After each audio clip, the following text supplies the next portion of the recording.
Have you ever wondered how a group of men once stopped a moving train, pulled off one of the biggest robberies in history, and vanished without a trace? This story may surprise you more than you expect. Today we're talking about one of the most famous train heists ever recorded. This was not just any robbery.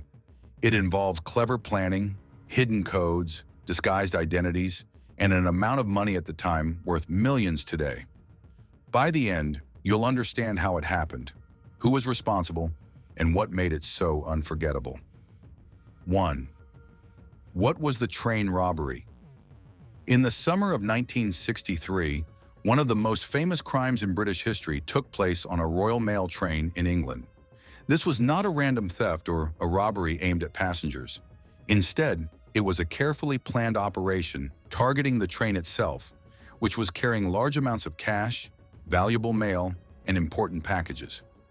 The train was traveling overnight from Glasgow to London, following its regular route through quiet rural areas.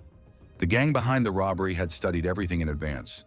They knew the exact timetable, the route the train would take, and even how the railway signal system worked. This level of planning allowed them to choose a remote location where the train would be more vulnerable and where there would be fewer witnesses. Using their knowledge, the criminals manipulated the signals to make the train slow down and eventually stop. Once it halted in the countryside, they quickly took control of the situation and focused on the mail carriage that contained the cash. Their goal was clear and specific, and they worked with speed and coordination. By the time authorities realized what had happened, the gang had already escaped with a massive amount of money. At the time, they stole around £2.6 million, which was an enormous sum in 1963. When adjusted for inflation, the value today may equal tens of millions, making it one of the largest and most talked about robberies in Britain's history. 2. Who planned it? The mastermind was a man named Bruce Reynolds, but he was not alone. A group of thieves worked with him. Each had a role. Some watched the train schedules. Some got the equipment. Others helped plan the escape route. This robbery was different from typical crimes. It was organized more like a team operation than a random theft. They knew that trains were guarded, but thought they could outsmart the system. 3. How did they stop the train? The gang used a very clever method to stop the train. Normally, railway signals guide the driver and indicate whether it is safe to continue or necessary to slow down or stop. The robbers understood how this system worked and took advantage of it. They interfered with the signal equipment so the train driver believed there was a warning ahead. As a result, the driver naturally reduced speed for safety. Then the gang placed a fake red lamp on the track, which signaled immediate danger. Seeing the red light, the driver had little choice but to bring the train to a full stop on a quiet, isolated stretch of countryside. This moment was critical to their plan. It shows not just boldness, but careful planning, patience, and knowledge of railway operations. If you were the driver in that situation, you would likely have stopped too, prioritizing safety above all else. 4. What happened after they stopped the train? Once the train came to a halt, the gang sprung into action. They forced open the mail carriages and found sacks of cash and valuables. They worked fast. Within minutes, they loaded all of it onto waiting vehicles. The speed and precision were remarkable. There were no major injuries, no shot was fired, and they managed to leave before anyone could respond. This is one reason why many people still call this the greatest train robbery of all time. Not because of violence, but because of planning and execution. 5. How much money was stolen? At the time, the gang took about £2.6 million in cash and valuables. That might not sound huge today, but in 1963, that was a massive sum, roughly equivalent to tens of millions in today's money.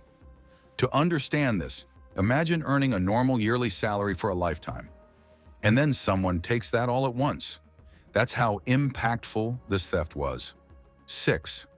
What happened next? The police investigation? After the robbery, police launched one of the biggest investigations in British history. They found clues, interviewed suspects, and worked tirelessly to track down the gang. Many members were eventually caught. Some went to prison, others escaped for years. A few were never convicted. The mystery around some members remains even today. This cat and mouse chase between the police and the gang added to the legend of the robbery. Would you say the police did a good job? Or did the robbers simply plan too well? I'd love to hear your thoughts. 7. What made this robbery so famous? There are several reasons. It was bold. Not many criminals would dare stop a moving train. It was clever. Changing signals and controlling the scene required knowledge. The investigation was huge. The press covered it non-stop. Some gang members stayed free for years, adding mystery. Because of all this, books, documentaries, and movies have been made about this event. It captured people's imagination. And unlike many crimes, it became part of popular culture. 8. The aftermath and legacy. Over time, this train robbery helped change how valuable cargo is protected. Railways and postal services updated security. Police forces improved their coordination. Some of the robbers later spoke publicly about their roles. Some expressed regret, while others seemed to enjoy the notoriety. Even today, more than 60 years later, people still talk about this heist when train robberies are mentioned. Mini story. One interesting moment happened when one gang member almost got caught buying supplies before the robbery. A local shop owner remembered him. Police were alerted, but the gang had already moved on by the time investigators arrived. This shows how close they came to being uncovered before the crime even happened. Lessons from the robbery. You might wonder what we can learn from all of this. Here are a few things that stand out. Planning matters. The gang didn't act on a whim. They prepared for months. Systems have weaknesses. Train signals and schedules were not secured well enough. Human error plays a role. Some gang members made mistakes that later helped the police. History remembers unusual stories. Bold events can become legends. But it's also important to remember that crime has consequences. Many involved spent years in prison or lived with guilt. Why this story still matters. This train robbery isn't just an old curiosity. It shows how human ingenuity and risk can collide in surprising ways. It may remind us that history is full of strange, real events that don't always fit our expectations.